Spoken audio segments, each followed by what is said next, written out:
কিন্তু মানুষ একটা রিমার্ক করেছে যে এমপির ছেলে নাকি 5টা ইউনিয়ন মাইরা নিয়ে যাবে, কিন্তু এটা আমরা করতে পাইতেছি আর কি, কথাটা পাইতেছি। এটা হলো বরাগাদি, জনসা, তারপর হলো মালখানগর, তারপর হলো মধ্যপাড়া। এই 4টা ইউনিয়ন এমপির ছেলে মাইরা নিয়ে যাবে এমন একটা কথা শুনতেছে আর কি।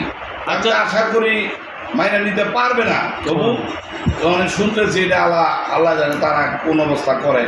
অনেক আগে যেমন অনেক আগে যেমন 1988 সনে ওই সময় দেখছি শাহামুদ্দিন সাহেব ডাইকা নিয়ে চেয়ারম্যান বানাই দিচ্ছে। যদি আমাদের এমপির এমনও ক্ষমতা থাকে তাহলে ডাইকা নিয়ে বানাই দিন, তাহলে আরও যদি নির্বাচন করে লাভ নাই, জনতন্ত্র করে লাভ নাই, তাহলে এমপি সাহেব ইচ্ছা করলে নিয়ে ডাইকে নিয়ে বানা দিতে পারে। আরও লোকজনের কাছে শুনছি যে এমপির ছেলে নাকি অঙ্কি তমকি দেয় বা ভয় দেখায় যে নির্বাচনের পরে পাওয়া দেবো এসে। তারপরে কিছু কিছু লোকও এমপিরা আছে যে আমাদের বাসায় বিভিন্ন